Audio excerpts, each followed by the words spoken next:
Oh, you found me! That's wonderful! I was worried you wouldn't be able to. It's so nice of you to want to talk to me again, even after you saw what happened. It really is wonderful to know others care about what you have to say, isn't it? Make yourselves at home. Cookies? Tea? No? Okay, that's fine. I know this isn't my cottage, but I feel like this is the best place for me right now.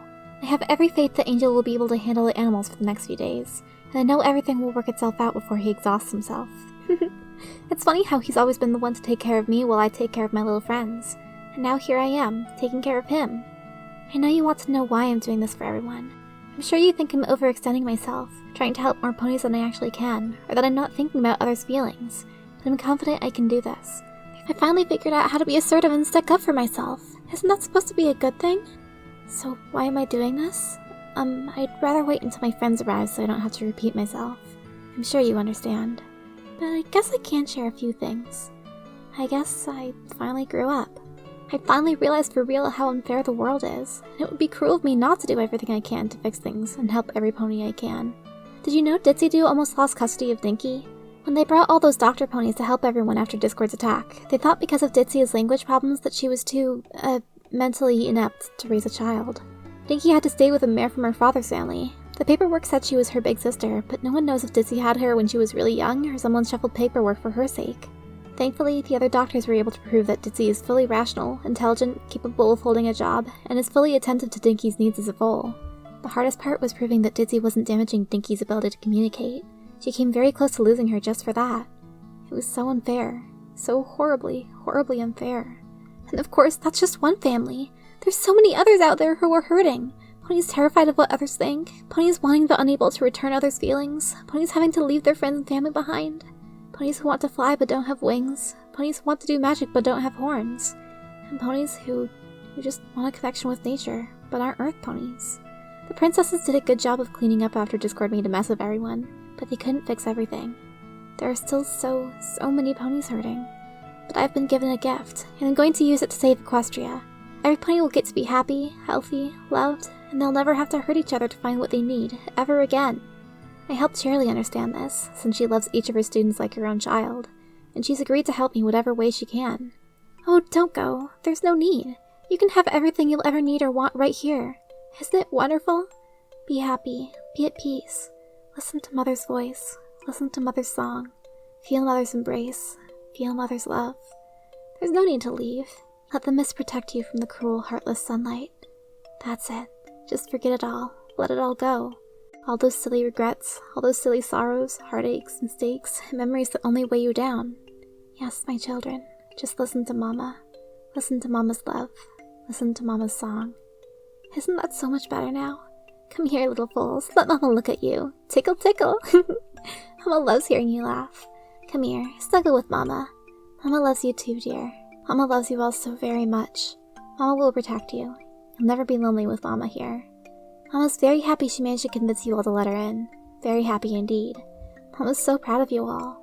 Now, Mama wants you to go talk to all the wonderful friends you've been helping these past few weeks, and tell them all about what Mama told you, and share her songs so Mama can share her love with them. Oh, what's that?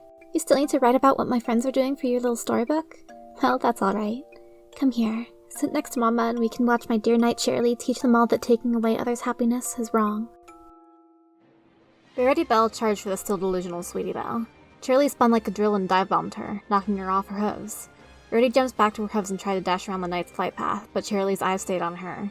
Growling, Rarity assumed to come full pose and challenged. Get down here and fight like a mare! Not even you have the right to steal these foals from paradise! Shut up and give me back Sweetie Belle! Rarity telekinetically grabbed dozens of rocks and pebbles around them and fired them at Shirley's wings. She dodged the attacks as best she could, but one managed to pierce a wing, and another shot through an unarmored part of her left foreleg, leaving a tiny, bloody hole. Shirley fluttered back several paces. Pieces of her wings began to chip off, and for a moment Rarity hoped she had grounded her. The wounds healed in seconds, and the fragments turned into glass butterflies that flew around their master for a moment before molding into daggers that shot down at Rarity. One cut through the bandages around her cutie mark, reopening the days-old wound. Rarity fired another round of projectiles, this time aiming for the barrel, forcing Shirley to spin out of the line of fire and send her own round of butterfly knives back, nearly piercing Rarity's spine. The other bearers were stunned. Shirley was attacking with intent to kill, and Rarity wasn't far behind. To see their friends like this. Twi'lek, can your magic grab Shirley? She's moving around too much. I don't know if I can get a grip on her. The two ponies kept up their fire, only barely dodging fatal attacks. Everfree, to me! Cheerilee shouted, and a swarm of thorny vines forced their way out of the ground directly under Rarity. She was forced to dodge, then dodge again as a new wave of daggers flew at her. Another set of vines formed a wall in her path, boxing her in, but without missing a beat, Rarity jumped from one wall to another, leaping onto Cheerilee. With the kick that had clamped the jaws of a manticore, she gave Cheerilee a spinning hoof to the jaw, nearly breaking it. Cheerilee was sent spinning as Rarity landed neatly on all fours, immediately sending out another round of projectiles, most of which bounced off Cheerilee's armor. Hell yeah, she's kicking flank! Rainbow Dash cheered. Twilight yanked her tail. She's being reckless, Rainbow! Rage Eagle's stupid! We've gotta end this now before one of them winds up dead! Where is Diamond Tiara? Rarity snarled. I don't know. Oh, don't play dumb. She's been missing since yesterday. If I knew where she was, she'd be here already. What did you do with her? Nothing! Princess Sky has been looking for her all day. If we knew where she was, she'd be here with the others. Twilight took the brief lull in the fighting to interject. Surely think. You've always said your cutie mark represented your desire to see your students bloom. How could they bloom if they're stuck here in this fog? Cheerilee's glossy eyes snapped at Twilight. Wildflowers are always at the mercy of wild animals. Only in a protected garden can they ever be sure to bloom. Why don't you think? Weren't you all happy with what you dreamed? Why walk away from that? These fools are happy. They're content. And I won't let you take that away. A razor-sharp piece of stone cut past Cheerilee's cheek, leaving a streak of red. If it had been just a few inches closer. Rarity, it could have killed her, Applejack shouted. She's keeping me from Sweetie Belle, Rarity hissed. Her mane was frazzled, and her stab wound had fully reopened now, slowly oozing blood. Rarity, I think it's time to stop now, Pinky Diane pleaded. Okay, maybe this isn't so cool after all, Ariadash said, cringing at the crazed look in the unicorn's eye. Oh, my Celestia, Rarity, she's brainwashed. You can't just attack her like she's a mad animal, Twilight called. Rarity blinked a few times, looking a bit like she was coming out of fog herself. She closed her eyes and breathed in deep, then shot them open to see Cheerilee get hit by a bolt of purple lightning that conducted very well with her metallic armor. Her gossamer wings were torn to shreds, and she hit the ground with a clang. Trixie! Twilight shouted. Will you pay attention for 5 seconds? Trixie gestured at the ground. Everyone looked and saw another glass dagger that had landed on the ground, just barely missing Rarity's neck. Only Trixie's surprise attack had disrupted Cheerilee's clear shot. I'm a show pony. To notice and take advantage of distractions is what I do best. Rainbow Dash bit back her snarky comments about Trixie being good for something, instead shouting, AJ, help me hold her! Twilight, you're on! Trixie, take care of the kids! The group charged the fallen knight, but were blown back by a burst of wind. Thorned plants rose from the ground, guarding her as her wings restored themselves, allowing her to take flight once more. You've all been bad students. Now, as Princess Skya's knight and as a teacher, it's time to teach you a lesson the hard way. It is on, Rarity snapped. Not on your own, it ain't. Applejack, come off it, Rares. Did you forget my little sister's here, too? Rarity felt like an idiot. I suppose we should be thankful she hasn't tried to make the foals attack us yet, Trixie muttered. Cheerilee's ears swiveled towards her. Princess Skya would never use foals as weapons. I am here as their protector, and I'll do everything I can to protect them from you.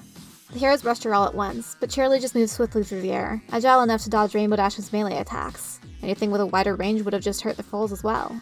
Rarity and Applejack kicked and flung countless sharp stones at Cheerilee, but with her sheer speed, they had little hope of scoring a hit. Trixie tried to end things quickly with another lightning bolt, but now Cheerilee knew that trick, she wasn't about to get caught off guard again. She now flew like mad on her conjured wings, not bothering with accuracy in favor of an unavoidable barrage of glass. Only a whoosh of wind behind her gave Cheerilee any warning before Pinky Diane left on her back and pulled her armored neck into a chokehold with her rear legs, the sudden weight almost causing them to crash. She barely managed to twist around at the last moment, dragging Pinky along the ground. Pinky refused to let go, wrenching herself up to let her forelegs join her hind ones in a double vice grip. The extra weight slowed her down, but she just spun around in the air, using Pinky's body as a shield from Rarity and Applejack's attacks. Cheerilee finally slammed her head backward, knocking Pinky Diane loose and sending her tumbling towards her friends, tossing all three to the ground. Cheerilee's chest heaved, hovering over the bruised and battered fighters, keeping a careful eye on Rainbow Dash and Twilight. So this is how the story ends. Everyone's safe inside their own private paradises, eternally happy. No one to hurt them, no one to judge them, no one to criticize them, no one to ruin them. Just the love and happiness they long for. Let the little butterflies dream until the dawn, rather than force them to suffer in this unfair world. The one and only Trixie would like your attention, teacher. Everyone's head snapped around to look at Trixie, and everyone gasped. Trixie's horn crackled with familiar electricity, pointed near the neck of Ruby Pinch, who was chattering excitedly to a berry punch-shaped hatch of thin air. What? Trixie, what are you doing? Twilight chatted. You seem to be under the impression that we are the villains here. So I shall do as a villain does and take this innocent, random filly as a hostage. It seems the winds of change are here at last. Eh, Twilight? Twilight's eyes widened. You really are filth! Using a child to fight? I think lobotomization is the only way to help monsters like you, Shirley snarled. Oh, please. I'd say of all the worst things I've done in my life, this only ranks at number 16. Without warning, a harsh wind blew on Trixie's left wing, forcing it to bend the opposite way of the other. In an instant, the lightning around Trixie's horn vanished, only to appear above Shirley once more and strike her dead center. Rainbow Dash wasted no time in ramming her into the ground hard, leaving a dust cloud. It would have broken her ribs if she wasn't wearing armor. Rainbow didn't let go. As one, the mages pressed forward, reaching their target at the same time, and with a nod to each other, they touched their horns at Shirley's head, one to burn away the fog, and one to replace it with light. When Shirley's eyes opened, they were clear and horrified. Something like a shadow cast by someone else lifted from Shirley's body, the gossamer wings and armor dissolving with it. In the distance, one could almost make out the howl of a mare's despair. Shirley gasped as she looked up at the 6 ponies gathered around her, all bearing wounds of her own making. Oh, Celestia, I didn't mean... She sounded so... And what she said made so much sense. Her voice, she was just... I'm so sorry. She broke down crying. Rainbow Dash moved off her so Pinkie could crouch down and hug her. Don't be silly, you were just brainwashed. You didn't really make those decisions. You just had a nasty fog in your brain making you think it was the right thing to do.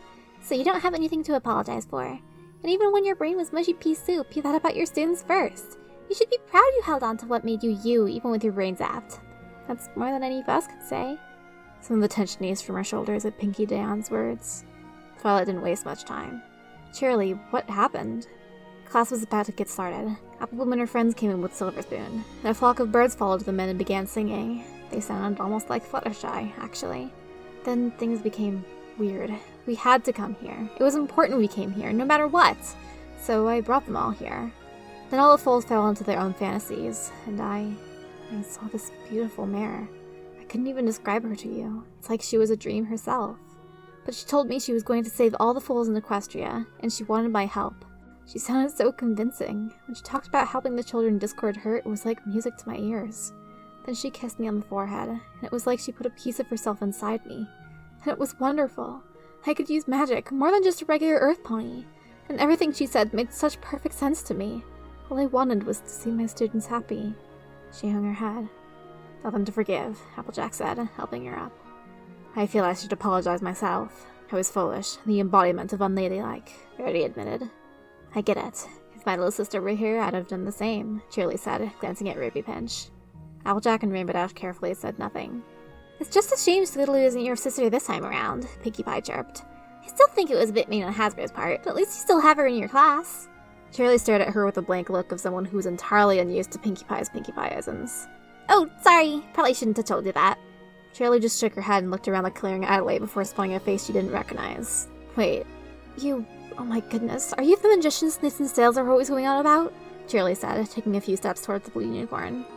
The one and only, Trixie said flatly. Let me just say thank you. You're the only thing that's ever managed to get those cults to do something with themselves. Told you, Twilight hummed. Trixie blinked, wondering at the warmth on her face. Since when did Trixie feel embarrassed by praise, by gratitude? She lived for that, didn't she? You're welcome, she said awkwardly. Oh, don't be modest, Shirley waved her off. The others hesitated, waiting for time and space to implode on them, and when they failed to do so, the ponies moved on. Can we just get on with snapping scoots on the others back to reality now? Rainbow Dash asked impatiently. The 2 unicorns capable of performing the memory spell split up, and with some amount of hesitation began to return the foals the memories that contradicted their perfect fantasies. Truffle blinked as his sugary feast disappeared around him. Aw, he patted. At least Twist was still there, even though she didn't seem to see him. Sniffs and Snails were brought out of their fantasies almost at the same time. Oh, nuts. Dang. Then they saw who had woken them up. Miss Green Powerful Trixie! We know you're angry and everything, but you forgave us and want to teach us all the most powerfulest magic in the world, right? The great and powerful Trixie shall not be taking on students now or ever, Trixie said flatly. Aww. And the one and only Trixie is able to take on apprentices at this time, Trixie said, wondering if she would regret leaving that window open. Thankfully, the colts weren't quite smart enough to know what she meant. Twist was reminded of the empty afternoons she'd spent missing Applebloom, even after finding new friends to hang out with. That's not fair. I know, Twilight said apologetically. Ruby Pinch remembered that her mom had recovered from the damage Discord did and started drinking again. Remembered the jokes adults made when they thought she wasn't listening, that the only time Berry Punch was ever sober was when she was pregnant with Ruby. But I was happy there. Then hurry up and figure out how to make your dreams a reality, Trixie huffed, somewhat unkindly. Rarity was waiting at Sweetie Belle's side when Twilight's magic cut off her concert. Rarity? Welcome back, dear. Rarity nuzzled her. But, I just wanted... I finally had... I'm afraid it was just a dream, sweetie. But that doesn't mean you can't make it real. Trixie moved to reach Apple Bloom, but Applejack was already there, staring firmly but not unkindly into her eyes. The fog might have fought back with any of the others, but the filly had already glimpsed truth once and didn't cower before it now. She squeezed her eyes shut, and when they opened, they were clear. And absolutely pissed. Of all the rotten, low-down, dirty, apple-stealing, dirty tricks! Apple Bloom, watch your language! Applejack shouted, though she was too busy laughing in relief and hugging her to carry any real threat. But I finally got my cutie mark, and it was so big and pretty, and... I know, Apple Bloom, and I'm sorry. Trixie took her hooves off her ringing ears. Scootaloo's newly cleared eyes focused on Twilight's, that she sniffled and sunk to the grass. Rainbow Dash pulled her into her hooves in an instant, hiding her with her wings so no pony would have to see her cry. Finally, Trixie's horn met Silver Spoon's head. Give it back! She wailed. Please, give it back! Just give her back, please! It's not fair! It's not fair! It's not fair! Just give it back to me! Give me my best friend back! Give me a mother who isn't obsessed with herself! Give me a father that I don't have to be afraid of! Give me a cutie mark that isn't a mistake! Please! Shirley knelt down and let the spoiled, sobbing filly scream into her chest. All the other foals could only look on. Twilight swore she saw a tendril of fog swirl around the filly. Comforting. Almost beckoning. Right, the fog could trap them all again in seconds. Failsafe it was. She lit her horn, sending wave after wave of failsafes at the seemingly endless fog. Slowly but surely it dissipated, until finally they could see a clearing in the north. Nearly everyone's jaws dropped at Twilight's display of raw power. Trixie scoffed. Silver Spoon whimpered. Scootaloo nestled deeper into Rainbow's wings. Twilight shook off her slight dizziness from magic use, then turned to Cheerily. Take Silver Spoon and the other foals and go north. Don't go back to Ponyville until the fog clears. If you can, try Canterlot. I wish I could teleport you all, but even I don't have the mana to teleport all of you, and Trixie's never used a spell herself before. You'd better hurry. I don't know how long we have until the fog comes back.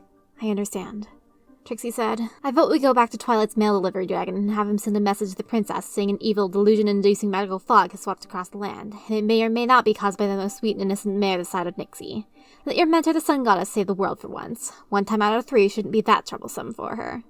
Twilight took a second to process Trixie's perfectly irrational, if a bit tactless, logic. Who's Nixie? Pinkie Pie asked. None of your business. Rainbow Dash growled. No one's banishing Fluttershy to the moon! She gave Scootaloo one last squeeze and then sped off, flying straight for the source of the fog, the Everfree Forest. Idiots! Trixie screamed. No one scolded her. Shouldn't you at least get the princess to give you those magic element things so you can actually do something when you find your divinely superpowered best friend? Without kindness, the other elements aren't much more than pretty jewelry, Rarity pointed out. That ain't entirely true, Sugar Cube, Applejack admitted. Well, what about the teacher? She sure seems to fit the bill. Trixie gestured at Cheerily, who startled at the idea of herself holding an element. She doesn't know how to fight. That didn't stop us with Nightmare Moon. Pinkie Pie, you ain't helping. She certainly did a good job of fighting us. She had wings and magical projectiles. I don't think she's getting those back anytime soon. Does anyone care what I think? No! Twilight noticed the fog was beginning to crawl back. The elements won't do us much good if Rainbow Dash gets herself killed in the meantime. Cheerily, just go. Girls, follow that rainbow. Without a glance back, she charged. Be brave and look out for everyone, Applejack told Apple Bloom before following after Twilight. Rarity nuzzled Sweetie Belle and trotted off as well, doing her best to hide the limp at her rear leg. Come on, Trixie! Hurry up before you get squashed by the claw hammer! Pinkie Pie shouted as she bounced along. Trixie rolled her eyes and followed, catching up with them quickly. It wasn't exactly difficult after all the years she'd spent carting her home around. What was she thinking anyway? Trixie asked the others as they ran. If you need all 6 of them to work, how do you plan on saving your friend? Our friend, Twilight said automatically. I figured she'll figure out something, Pinkie figured. Trixie groaned. That is so stupidly reckless! That's our Rainbow Dash, Applejack snorted. But what in Celestia's name possessed her to think it was even remotely a good idea? Because she knew Fluttershy would do the same for us, Twilight explained. Pinkie Diane hummed. I really hope this just turns out to be some imposter, or maybe a split personality left over from Discord, or maybe she's brainwashed again as a smokescreen by some evil cultist trying to resurrect Nightmare Moon or Discord or some other bad guy, or this is all a dream one of us is having. Please don't get started down that road, Sugar Cube. Trixie groaned. If this was all a dream of mine, I certainly wouldn't be surrounded by a gang of irrational morons, especially ones who were a bunch of... Rarity rolled her eyes. Trixie, Twilight asked, you weren't really gonna hurt that filly, were you? Does it matter? We won. The distraction worked. No pony got hurt. I think that filly's mother would care, Pinkie Pie said softly. Trixie groaned. What part of it was a distraction? Are you not kidding? If it hadn't worked, it would have been your dear leader's fault for not taking the opportunity. Twilight noticed the rising tension inside. Girls, just go on ahead. Whatever happens, just let Trixie and I talk. The others gave her lightly worried looks, but didn't protest when she slowed her pace. Twilight didn't stop entirely, of course. They couldn't afford to. Trixie gave Twilight a baffled look, even as she matched her face with hers. Oh, come on. After all that, you're really going to split us up even more? Twilight's lips quirked. You just said us. Trixie gave her a flat look. I am not so self-absorbed as to deny I'm working with your little gang. It doesn't mean I actually care about any of you. Why else would you be following us into a dangerous forest to help us find a friend? You went out of your way to pull Trixie's head out of her flanks. This is the least she can do in return. Twilight shook her head. You're a good liar, Trixie. One of the best I know. But you aren't perfect. You can't hide an emotion you don't understand. And I think right now that emotion is gratitude. Trixie simply does not wish to be in the debt of any pony. Stop lying, Trixie, especially to yourself. Haven't they damaged you enough already? Lying is among Trixie's greatest talents. Those that place her above the common pony. Even only glancing at her from the corner of her eyes, Twilight's glare was like solid ice. Thinking you're better than everyone else is exactly how you end up like Discord. A selfish bully who doesn't care how many lesser ponies he hurts, as long as he has fun doing it. Trixie stopped dead in her tracks. Just a few weeks ago, she would have had some fiery retort to sap back, some wrathful thunder to rain down upon this pony who dared make her feel this way. Now, she was just cold. Why did those simple words hurt so much? She'd brushed off hecklers who called her a selfish, self-serving, egotistical nag without a second thought before, and the many who called her a liar barely even blipped on her radar anymore. So why did Twilight's disapproval make her stomach clench? Trixie knew full and well that she'd discarded her great and powerful self in the barren wasteland that she'd called a heart. But now, a question screamed through her mind. Am I even Trixie? She couldn't even name this emotion. It felt similar to when she'd been laughed off stage before, but that was more a general crushing feeling. This one felt condensed, pointed, powerful. It was like a wave of disappointment, more like looking into a mirror and seeing something horrible in her place. Shame, she finally realized. She was feeling ashamed. Twilight took a few moments to realize Trixie had stopped. She looked between Trixie and the trail the others had followed before sighing, walking back to Trixie's side. When you first started your magic shows, you just wanted to show the most stuck-up unicorns at your school that they weren't so much better than everyone, right? That's why you targeted them. But once you finished running them off stage, you started acting just as arrogant as they did. Are you really sure you're better than them? Than anyone? Trixie remembered her magic show's first victim, Azure Flame, the first mayor who'd taken Trixie's bait by trying to burn her face off, and had been publicly humiliated for her troubles. The mayor who had proved to Trixie how fun it was to watch arrogant show-offs eat their own words. If memory served, she'd gone back to Crystal Arcanas to teach combat magic. She wanted so badly to say yes, to hold her ground and insist upon her greatness until her final days. But the lie froze on her tongue. Instead, softer words spilled from her lips. Who am I, Twilight? Twilight watched how Trixie hung her head, seeming almost lost, and remembered what Sakura had asked of her. Trixie spent most of her life being selfish. Even after I pulled her out of the darkness, it's going to take time to help her see in the light too. And I promise I'll be there every step of the way. You're Trixie, she said simply. The one and only, no better or worse than any other pony. But that doesn't make you expendable, or disposable, or interchangeable. Every pony being unique doesn't mean that no pony is. I told you before, Trixie, that pedestal you put yourself on, it did nothing but distance you from others, and isolating yourself only makes your magic weaker. Your talents are wonderful. I'm not saying you shouldn't be proud of them, but no amount of power or talent makes you inherently superior to those without. They're just one of the things that make you, you. Trixie slowly rose her head to meet Twilight's eyes, the pony who had saved her life and her soul. The first time, Trixie had been nearly convinced being eaten by the Ursa Minor would have been the kinder fate. The second time, she didn't know what she felt. You're right, she said at last, shaking her head. She started moving again. This wasn't just paying a debt. I don't think I can ever pay you back for what you've done for me. But this isn't just gratitude either. It's... I don't even know what. I'd spent so much time burying any emotion that wasn't great and powerful that I don't even know what I'm feeling anymore. I can help you unbury those feelings, Trixie. I'm sure your family is more than ready to help you, too. Thank you, Trixie said, and felt no shame in doing so. I'm sorry for dragging us down. If anything happened to Rainbow Dash while you were helping me, it'd be my fault. The words only tasted half as awful as Trixie thought they would. It was my idea to slow down. We need to trust each other if we're going to get through this. Trixie is no one's dead weight. And yet, here I am. I'm being quite a poor Trixie. Then maybe it's time Trixie stopped being a role and started being just you. Trixie sniffed indignantly. Everyone plays a role, Twilight Sparkle. You just help me to see there are no insignificant ones. All Equestria is a stage, and all the stallions and mares merely players. They have their exits and their entrances, and one pony in her time plays many parts. Except ponies play a lot more than 7 roles, Trixie. We play dozens of roles to every pony we meet. But to those we trust more than life itself, our true friends, we play no roles, just ourselves. Now, Twilight, I think that's when we play our most important role, and it's one I'm still learning the lines to. And I promise to play the role of a good teacher until you've figured it out, Twilight thought to herself. You did teach me one important lesson, Trixie. Just because you see a pony playing one role, that doesn't mean they can't play others in your life. Trixie smiled at that.